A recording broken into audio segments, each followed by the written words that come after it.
Em primeiro lugar e acima de tudo, e de todos, sendo os presos, seja de quem for, devemos sempre dar graças a Deus pela oportunidade de nos podermos juntar, como cada crente, como cada filho de Deus, como sua igreja, e particularmente aqui neste lugar onde nós nos dispusemos e tivemos também o desejo em cada um dos nossos corações de ouvir a sua palavra. Esta é a parte mais importante. Em segundo lugar, eu quero transmitir também as saudações dos crentes da igreja onde me reúno. Saudações fraternais, como ensina a palavra de Deus. E em terceiro lugar, nós vamos então ler uma leitura, ou ler uma porção da palavra de Deus, da qual nós vamos fazer algumas considerações, que eu espero ser breves e também simples e claras, para que todos nós possamos perceber e compreender a palavra de Deus assim desta forma e desta maneira. Então, no livro de Eclesiastes, capítulo 3,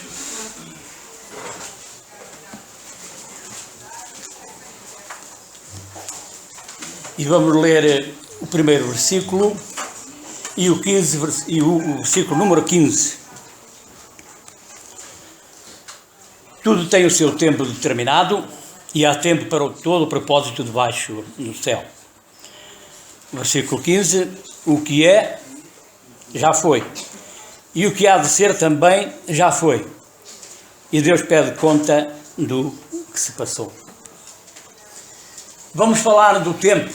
Não do tempo da primavera, do verão, do outono, ou do inverno, ou se está sol, ou se está frio, ou se está calor. Não é desse tempo, mas do tempo da nossa vida. O irmão Carlos, na quarta-feira, pediu-me para eu, como sabem, eu escrevo alguns poemas, e já tenho alguns do novo livro, e então ele pediu-me para eu recitar um ou dois poemas, juntamente com a pregação. E então, baseado nesta mesma mensagem que eu vou procurar dar, eu fiz uns versículos, ou um poema, ao qual eu vou passar a recitar. Então, o tema é o tempo. O tempo não tem tempo, também não tem idade. Não é novo, nem é velho. Faz parte da eternidade. Nós passamos pelo tempo, ou o tempo passa por nós. Sabemos que passa depressa. Não o agarramos, é muito veloz.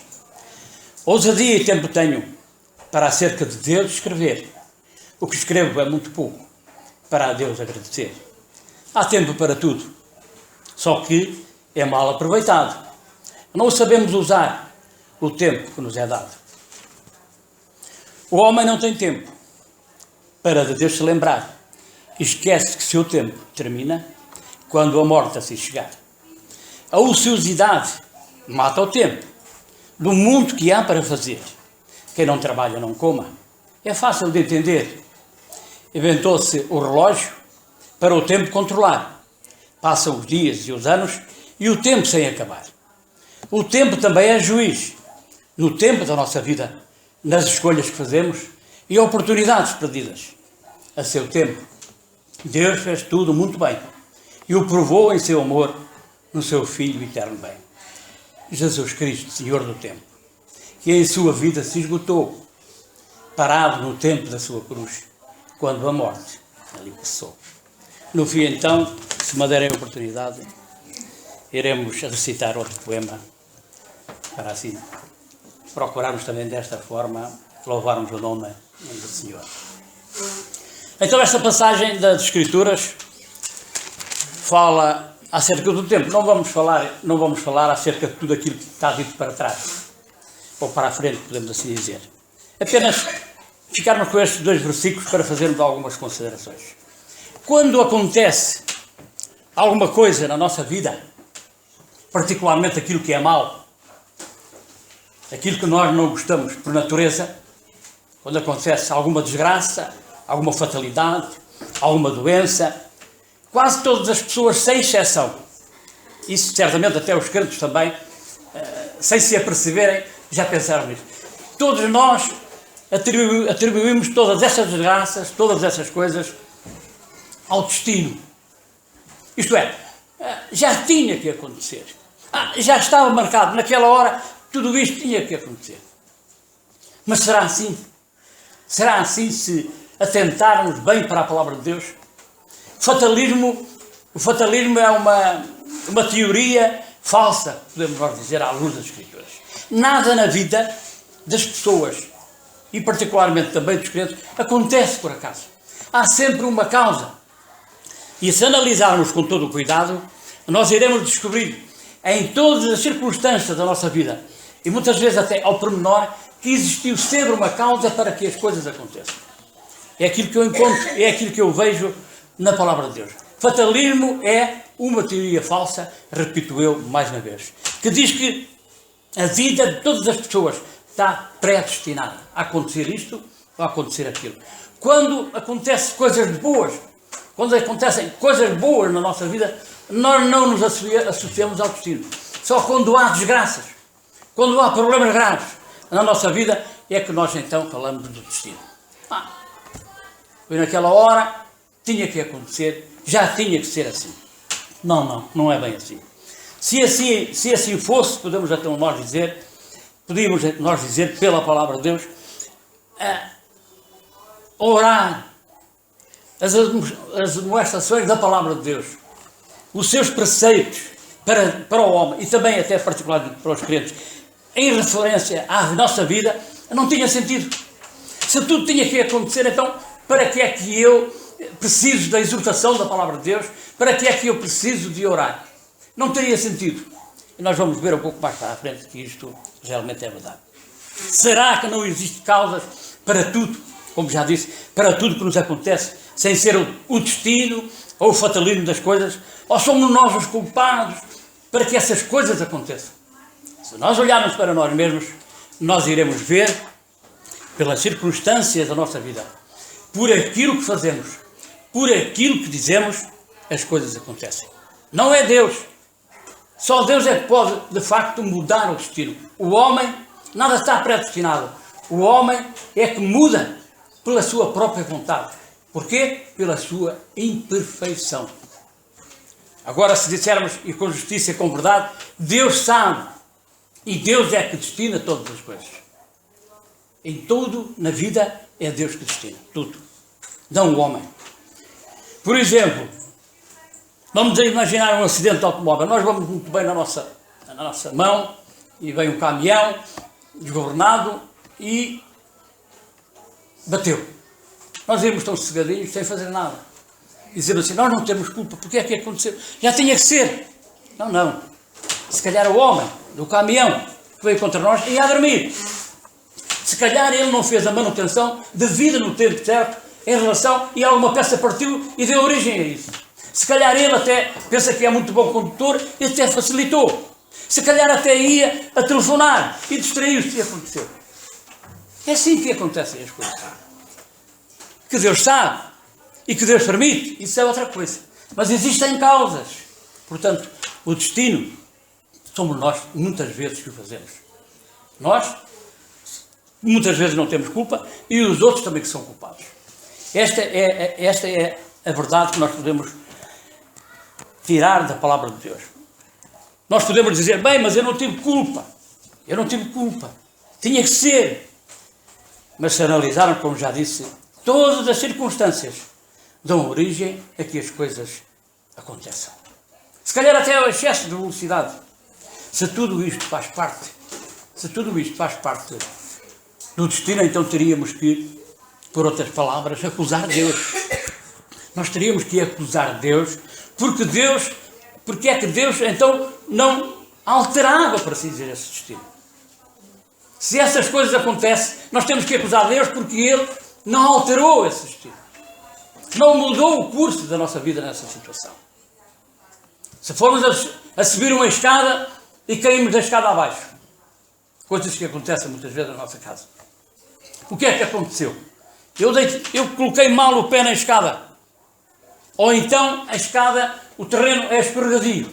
E eu precisava de alguém que segurasse na escada para eu subir de uma forma bem segura. Ora, ser de uma forma leviana. Ponho mal o pé na escada. Eu não tomo conta do terreno. E com o meu peso, a escada escorrega e eu caio. Foi destino. Não, foi essa coisa que aconteceu. Circunstâncias, pormenores, que nós nos esquecemos no nosso dia a dia. Esta é que é a realidade. Se eu cair na rua, como tantas vezes, particularmente as senhoras, sem ofensa, caem, tropeçam, há um buraco, há uma pedra solta. A culpa não é delas, a culpa é do buraco que lá estava e da pedra que estava solta. E outras circunstâncias que podemos até analisar. Mas é verdade, não foi o destino.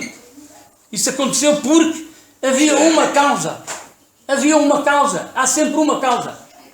E eu podia estar aqui, eu fui chefe de manutenção numa fábrica durante 30 anos, em Ferramada, em Ovar. Eu podia aqui, em relação às máquinas, por causa do desgaste, de acidentes, de coisas que aconteciam, de avarias, que eu sabia que elas aconteciam porque não era o destino das máquinas avariarem. Porque as peças muitas vezes não eram adequadas ou porque já estavam gastas, etc. Nada acontece na nossa vida por acaso. Deus é que determina, como já disse, o destino. E o Senhor, quando determina, fala sempre, mas sempre no sentido espiritual. Adão, disse ele no princípio, cuidado, Adão, que no dia em comer do fruto da árvore vais morrer, fisicamente e espiritualmente. E aconteceu. O que é que aconteceu? Foi o destino. Deus avisou, Deus tinha determinado isso, tinha avisado Adão para que isso acontecesse, era uma verdade. Adão apenas desobedeceu. É verdade ou é mentira? É verdade. O resto, quando Deus disse também ao rico avarento, ao homem rico que era avarento, esta noite pedirão a tua alma. Quem determinou foi Deus. Mas por culpa de quem? Por culpa da sua avareza. Há sempre uma causa para que Deus determine. O resto, podemos nós dizer, faz parte da imperfeição de cada um de nós. Se Adão não tivesse pecado, nós não teríamos este problema. Porque seríamos perfeitos por toda a eternidade e viveríamos sempre perfeitos. Adão pecou. O pecado alterou tudo isto. E por causa da nossa imperfeição é que todas as coisas acontecem. Por descuido. E nós não dizemos que é descuido. Já tinha que acontecer. Nada disso. Somos nós os culpados de tudo. Nós, se analisarmos bem, nós somos os culpados de tudo. Muitas vezes, em relação à nossa vida particular, nós damos por nós a fazermos coisas que, só passado algum tempo, assim, como é que eu fiz isso? Somos nós que alteramos. Somos nós que queremos impor a nossa vontade, seja no que for. Alterando, por assim dizer, ou procurando alterar o destino, ou podemos assim dizer, aquilo que o Senhor de facto faz ou quer fazer na vida de cada um de nós. Faz parte das circunstâncias e da nossa imperfeição e do próprio erro, que faz parte da vida daqueles que de facto são imperfeitos. Da vida do homem. Não é por acaso que Deus diz aos crentes, ser perfeito e anda perfeito na minha presença. Não é por acaso. Se nós tivéssemos este desejo, particularmente os crentes, podemos assim dizer, de procurarmos fazer a vontade de Deus, e as pessoas também, muito naturalmente, mesmo descrentes neste mundo, sem Deus, sem esperança, sem Cristo, dariam, mesmo com a sua imperfeição, em relação às coisas espirituais, dariam, por assim dizer, um pontapé no tal destino que está destinado. Mas não fazem, porque a pessoa vê apenas a sua realidade, aquilo que está à sua frente, e não atenta para aquilo que a palavra de Deus assim diz. Nada, mas mesmo nada neste mundo acontece por acaso, na vida e na experiência de todos nós, de todos os homens. Só Deus tem, como já disse, tem poder para determinar e alterar, seja o que for. E só Ele pode, de facto, dizer o que está determinado. Lemos ali em Daniel, não vamos lá ler, tem lá uma passagem acerca de um rei, e Deus diz, está determinado isto, e assim aconteceu. Não foi o rei que alterou, Deus é que disse, vai assim acontecer. No livro dos Atos, capítulo 17, verso 31, nós lemos ali esta verdade de que Deus tem determinado, e aqui sim, em relação, como eu disse há pouco, em relação às coisas espirituais. Isto é muito importante. Deus tem determinado um dia que com justiça Ele vai julgar os homens neste mundo. Só Deus pode, de facto, predestinar. Só Deus é que pode alterar ou determinar. Diz ali, tem determinado. É uma verdade que o homem não pode fugir. Mesmo que o homem quisesse, não poderia. Porquê? Porque Deus diz que está determinado ao homem morrer uma vez, vindo depois disso o juízo. Aqui sim é verdade. Aqui ninguém pode alterar, e toda a gente sabe. Todos vão morrer e passar por este passo. Todos, sem exceção. Ninguém vai escapar a esta realidade. Porquê? Porque Deus determinou, não é o homem que determina. Quando vai morrer. Eu costumo dizer, quando evangelizo as pessoas, digo que há duas coisas certas nesta vida. É a morte e a outra é não sabermos quando morremos. E é verdade. É verdade. Uma é a certeza de que morremos e a outra é não sabermos quando é que se morre. Se as pessoas soubessem quando morriam, ia ser um problema gravíssimo. E então aquelas que têm as mentes mais fracas e que estão agarradas tanto à vida, então seria pior. Ai, amanhã vão morrer cedo. Deus tem determinado um dia. Não se sabe o dia, mas sabemos é que todos morremos. Mas se Deus me determinasse um dia, e determinasse um dia, tal hora, tu vais morrer. Aliás, como aconteceu com os filhos de Manassés. Deus disse, passado tanto tempo vais morrer. Depois Deus apiedou-se dele e deu-lhe mais 10 ou 15 anos de vida. Mas ele já tinha determinado. É Deus que determina tudo. Em relação às coisas espirituais, em relação à salvação, seja o que for, em relação à vida espiritual, é Deus que determina tudo. Tudo. Toda a vida do homem está estruturada, podemos assim dizer, e baseada no tempo. É o tempo, eu costumo dizer às pessoas que o tempo se encarrega de tudo e de todas as coisas. É verdade. O tempo vai passando e as coisas vão acontecendo. E é o tempo, como eu disse ali no verso, o tempo é que determina todas as coisas. E nós não nos apercebemos, mas o tempo faz parte da nossa vida. Está baseada no tempo. Podemos até dizer que, para além de Deus, Deus é o Senhor de todo o tempo. É o Senhor de todas as coisas relacionadas com o homem. Tudo. Não há exceções. A palavra tempo resume-se ao passado, ao presente e ao futuro. Mas o mais importante para o homem não é o passado. É o presente. O passado. Quantas oportunidades, está aqui algum amigo ainda que não conhece Cristo como seu único e suficiente Salvador, pode perceber, e se já ouviu muitas vezes a palavra de Deus, pode perceber claramente porque a palavra de Deus o ensina assim desta forma. Nós podemos recordar no tempo o nosso passado. E no nosso passado, quantas oportunidades Deus não tem dado à humanidade, ao homem, e aqui, em outro lugar qualquer, onde Ele ouve a sua palavra, onde Ele ouve a sua mensagem de amor e de graça, manifesta pela morte do seu amado Filho, o Senhor Jesus Cristo. O apóstolo Paulo não se cansava de pregar este Cristo crucificado, que é o poder de Deus para a salvação de todo aquele que crê. No passado, o homem no presente pode ouvir isto. E tantas vezes ouviu, isto faz parte do seu passado. Mas o presente é o tempo da decisão. Se ele ouviu o passado e não se decidiu, o presente é mais importante. Porquê? Porque é o tempo da decisão. E nesta verdade se manifesta, por assim dizer, a longanimidade de Deus, o seu amor, a sua graça, que ainda concede vida para que no presente ele tenha esta oportunidade de ouvir a palavra de Deus e se converter e aceitar o Senhor Jesus Cristo. Esta é que é a verdade. Resume-se no passado, no presente e também no futuro.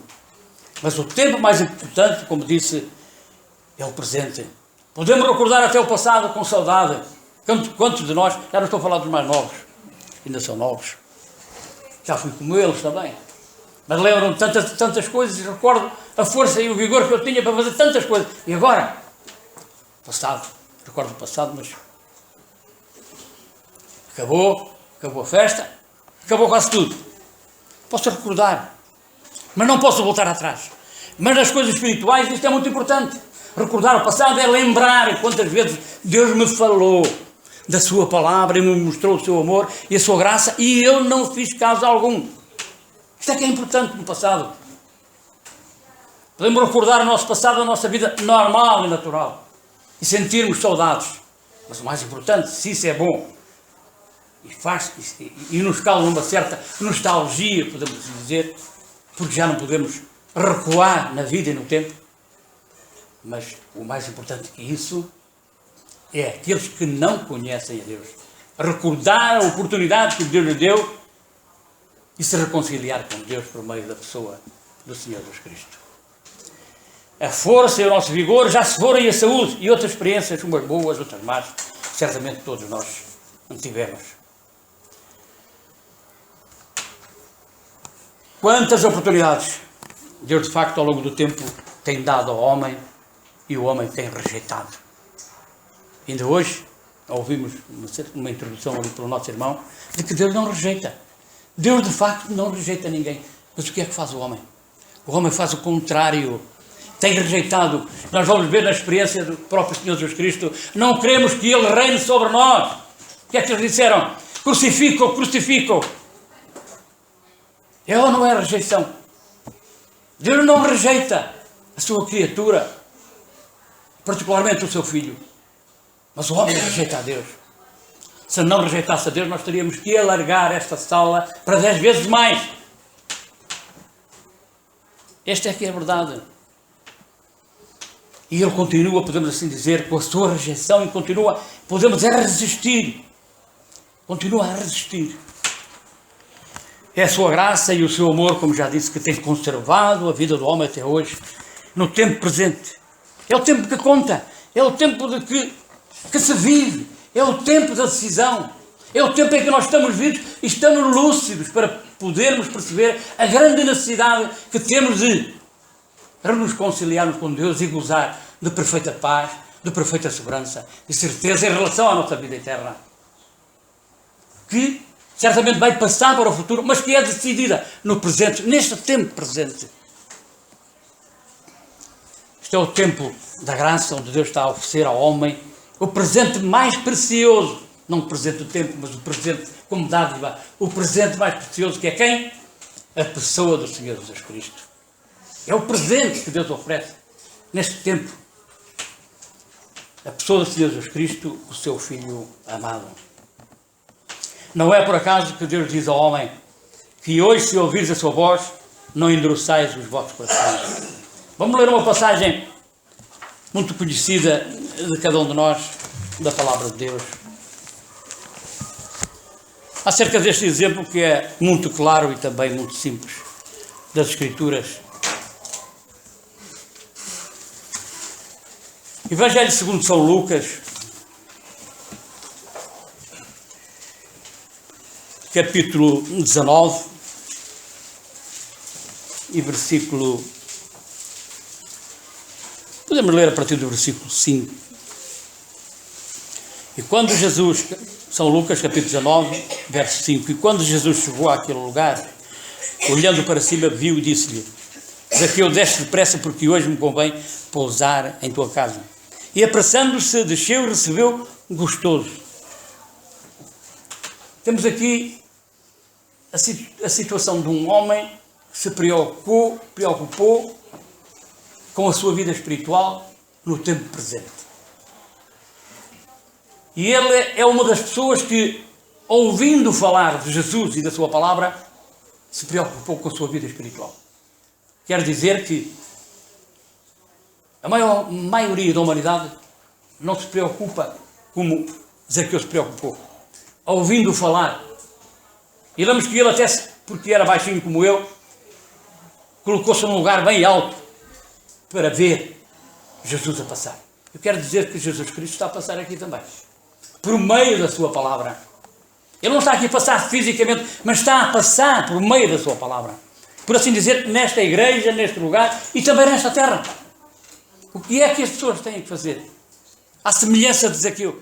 Isto é, descer depressa, apressar-se, porque hoje é o dia da salvação, não é amanhã. Amanhã já pertence ao futuro. O hoje é o presente, é o tempo presente. E Zaqueu não perdeu a oportunidade. Zaqueu desceu depressa. Quer dizer-vos que a nossa vida é como um fio. Que Deus tem a tesoura, por assim dizer. Ele corta como quer, onde quer e quem quer. Ele é que determina, não somos nós. Nem é o homem que determina. Por aí, daí, a necessidade de ser depressa. Isto é, não adiarmos para amanhã a resolução do nosso problema mais espiritual e de toda a humanidade, que é reconciliar-se com Deus e aceitar a pessoa do Senhor Jesus Cristo como seu único e suficiente Salvador. Depressa. E apressando-se, desceu. Há outra grande verdade necessária para que isto também se complete. É a humildade que Zaqueu teve. Eu sei que ele desceu de uma figueira, precisamente. Mas há pessoas que mesmo, na sua arrogância, no seu caráter, não querem descer a uma determinada posição mais baixa, isto é, reconhecer o seu pecado.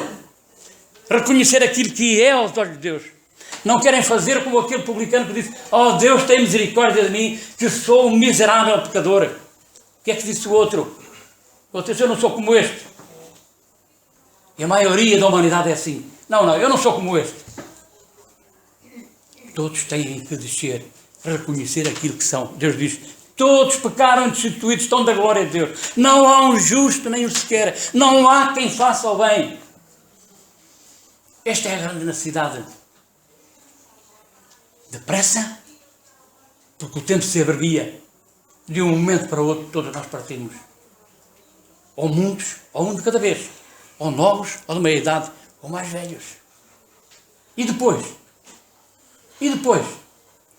Humildade também para reconhecer aquilo que é aos olhos de Deus. E depois diz a seguir: e recebeu o gostoso. Ele não recebeu, se calhar nós às vezes podemos receber alguma pessoa que nós não gostamos muito. Só, lá tenho eu que abrir a porta. Às vezes acontece isso. Infelizmente. Faz parte da hipocrisia do ser humano. Dizemos uma coisa e fazemos outra. Mas Zaqueu não. Zaqueu recebeu o gostoso. E é aquilo que Cristo quer fazer. E lembro mais para a frente que depois Jesus foi. E quis habitar na casa de Zaqueu. Cristo quer habitar no coração de cada alma. Porque Ele conhece e sabe que em cada alma há um vazio. E esse vazio é a própria pessoa de Cristo. E só quando a pessoa tem, de facto, Cristo no seu coração, é que está cheio de alegria e cheio de gozo. Porquê? Porque tem certeza de pecados perdoados, tem certeza de vida eterna, não pelos seus méritos, mas por aquilo que Cristo fez. Jesus disse: está consumado. Isto é, a obra estava terminada. Não só estava terminada, mas era uma obra perfeita e completa. Sem haver necessidade de homem algum, seja ele quem for, por mais importante que seja neste mundo. Sem necessidade de fazer nada, porque pela graça sois salvos por meio da fé. E isto não vem de vós, é dom de Deus. É verdade. Deixa depressa, hoje, não há tempo a perder. A salvação está perto. Podemos nós dizer por outras palavras: está perto. Esta foi a atitude de Zaqueu. Que afirmação impressionante podemos nós dizer quando lemos Jesus, que Jesus faz: hoje me convém. Ao homem nunca convém. Ao homem nunca lhe convém. Determinadas coisas, tantas coisas, só aquilo que interessa é que convém. Mas o que não convém, ele não quer.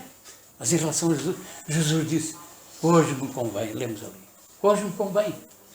É ele que está interessado. Com voz de amor, meiga e suave. Hoje me convém, Zaqueu, pousar ou habitar na tua casa.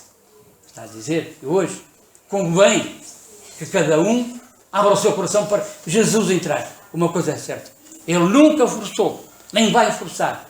O homem tem que fazer a sua parte. Isto é, recebê-lo gostoso, abrindo o seu coração. Jesus convém, Jesus quer, Deus quer. Só que o homem não quer, tantas vezes não quer.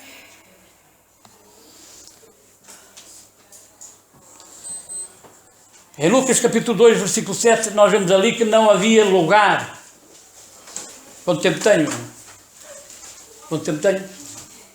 Não havia lugar para ele na estalagem da hospedaria. Não havia lugar nem para a mãe, nem para o filho. Podíamos dizer e pôr lá um letreiro assim: está lotado, está esgotado. Na hospedagem podia-se lá pôr. Diz lá na passagem que, não vou lá ler, já li, não havia lugar para eles.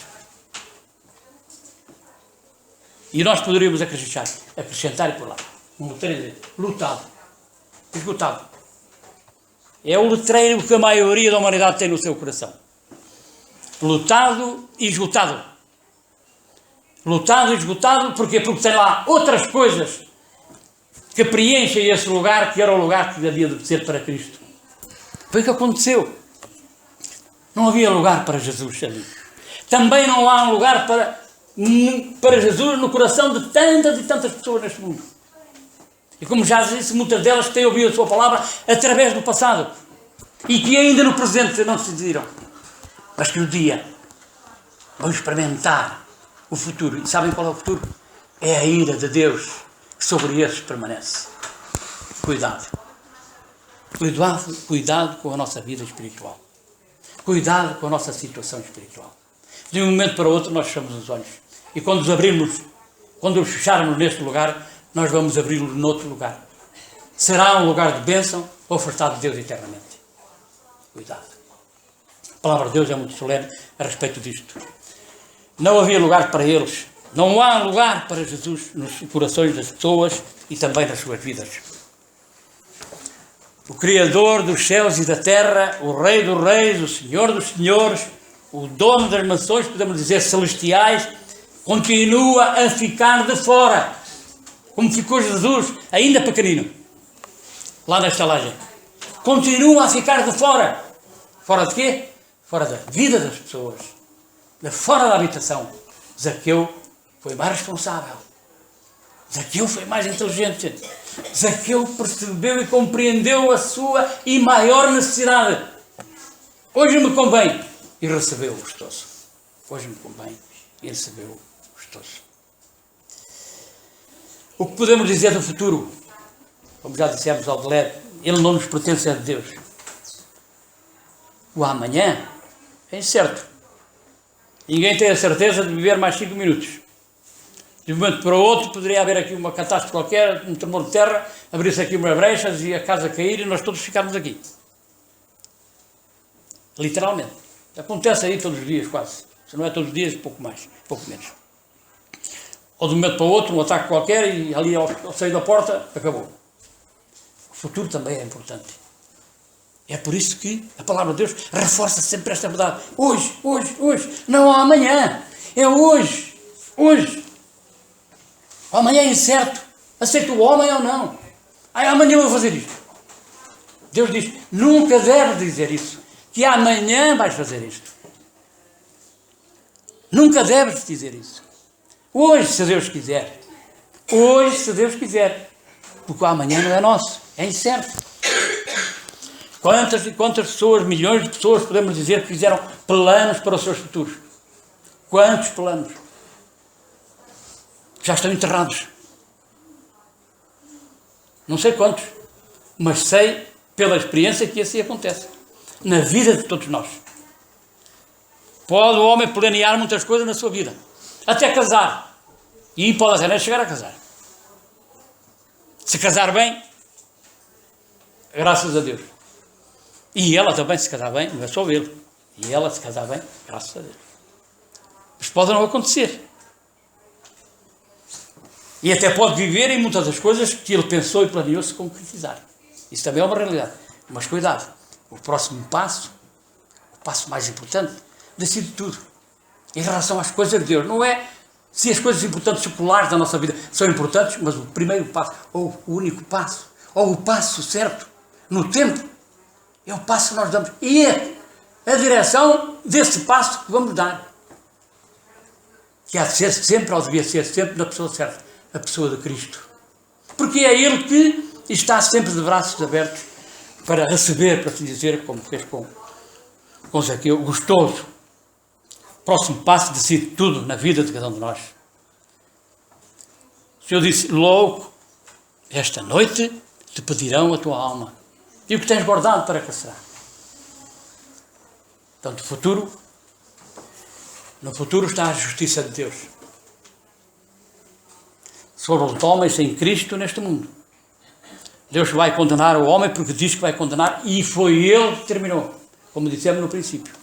É Ele que determina. E a condenação, assim como é a salvação do homem, a salvação também é a condenação também é uma realidade. E Deus determinou que o homem vai ser condenado, é porque vai. Agora, diz a palavra de Deus, nenhuma condenação há Para quem? Só para aqueles que estão em Cristo Jesus. Ora, se nenhuma condenação há, não é preciso saber muito de português, nem muito de gramática, para perceber se não há para aqueles que estão em Cristo, então há para os outros que não são de Cristo. Entenda-se. E não só ali, mas Deus diz, no futuro então está a justiça sobre todos os homens em Cristo neste mundo. E a sua palavra é de justiça e condenação, e Ele vai fazê-lo. Para terminar apenas 2 pensamentos. Há uma vida futura, um amanhã eterno. Isto é que é importante.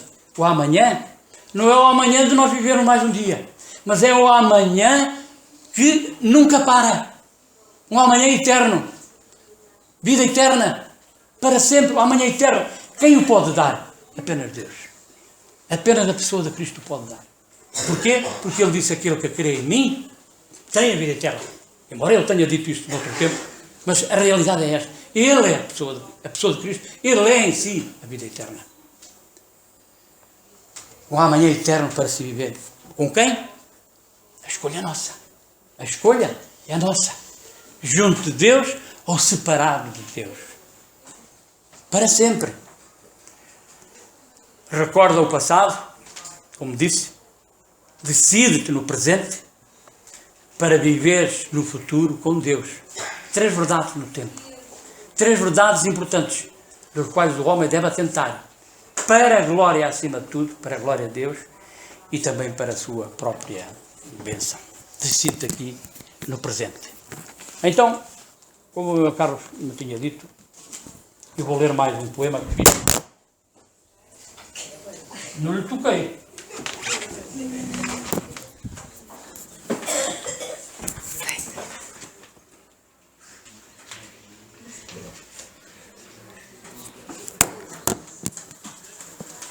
Então este poema diz o seguinte, um pouco baseado também naquilo que dissemos. Eu dei-lhe por título O Grito. Então, é assim. Quero gritar bem alto para que todos possam ouvir. Quero aqui escrever a razão do meu sentir. Olho para o lado e vejo o mundo contaminado, vivendo para si mesmo, longe de Deus afastado. Grita-se por liberdade, estando o homem amarrado, preso nos seus ideais, por ele mesmo criados. O homem assim se corrompe, na mente e coração, esquecendo-se de tudo, gritando com ambição. Há gritos que não se ouvem, amordaçados estão, fica o silêncio e a revolta, guardados no coração. Grita o homem por justiça, sentindo-se injustiçado, esquecendo-se do justo justo, que pelo homem condenado. Não roubem, não matem as crianças, os seus sonhos, gritos abafados. Vivemos numa selva com predadores esfomeados. Assim vamos gritando, o fazemos por todo lado, sem sabermos que a culpa é apenas do pecado. Gritam todos os homens, Senhor da sua razão, gritando pela paz que não têm no coração. Grita o infeliz na miséria, também o pobre coitado, pelo pão que não tem, sendo o seu grito abafado. Grita o religioso e também a multidão, crucificam ao Senhor da criação. Grita o homem de fé, eu e isso todos nós, falando do Salvador, pregando a sua mensagem de justiça e de amor. Na presença da morte se grita, no último adeus ao defunto, também se chora e lamenta num silêncio tão profundo. Gritou Jesus na cruz, pelo Pai abandonado, foi pelos homens que clamou, foi por causa do pecado. Um dia na eternidade, um alto braço se vai ouvir, gritou o homem no seu tormento, mas ninguém vai acudir. Clama a Deus agora. Ouve o grito do Salvador. Foi por ti e foi por mim que morreu nosso Senhor. Amém.